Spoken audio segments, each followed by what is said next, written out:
Dans cette vidéo, je vais vous montrer comment relier un casque audio à une télé. Donc des petites astuces que j'ai trouvées.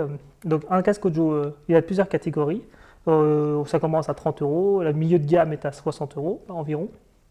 Donc ça sert par exemple à avoir une personne qui est un peu plus malentendante à avoir un son un peu plus fort que pour cette personne et ne pas mettre très fort pour les autres personnes, qui ne soient pas agacées. Ça peut servir notamment si une personne veut écouter la télé et que les autres ne veulent pas être dérangés par le son.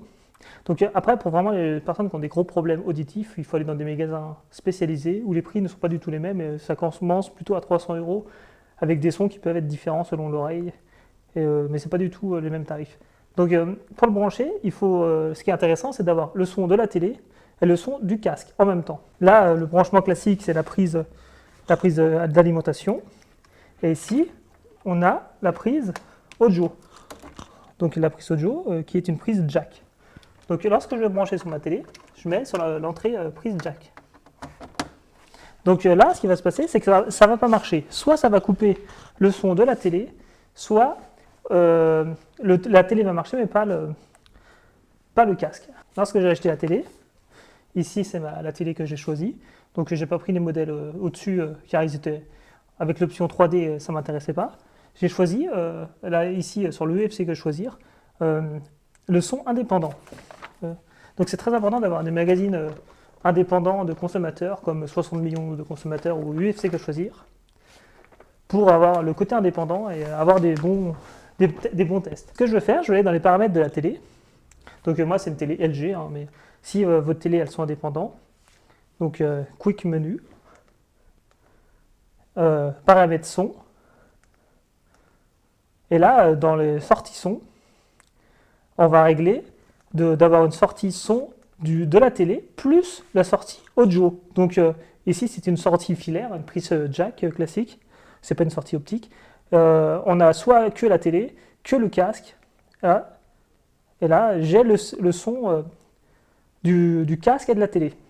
Donc de moins en moins de télé le propose le son indépendant. Vous pouvez acheter une télé à 1000 ou 2000 euros et pas sûr que vous ayez le son indépendant. Donc c'est important de demander aux fabricants dans votre magasin si le son est indépendant. Là c'est une télé premier prix, une 32 pouces. Concernant une autre solution possible, on a la possibilité, alors là aussi de moins en moins de télé ont des prises jack, jack vers Péritel. Donc Péritel c'était un peu l'ancêtre de la HDMI.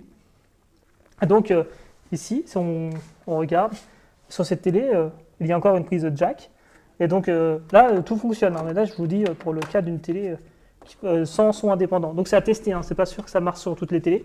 C'est que je vais brancher ma prise de jack, et ma prise Péritel ici, comme ceci, et sur la prise Péritel. Et là, il y a des fortes chances que tout fonctionne. Donc c'est pas garanti à 100%. Donc c'est un adaptateur, ça coûte entre 5 et 10 euros. Donc c'est une solution alternative pour faire fonctionner un casque audio sur une télé qui n'aurait pas le son indépendant. Donc il faut bien aller dans les menus, comme je vous ai montré par exemple sur une télé LG, pour choisir ce son indépendant. Donc après, maintenant que j'ai réglé mon son indépendant, donc une fois que j'ai paramétré mon son indépendant, je peux régler mon volume. Ici, je le mets à fond, par exemple, au minimum. Les autres personnes peuvent régler leur volume, plus ou moins fort. Et par exemple, je peux réduire le volume d'un côté et le mettre de l'autre.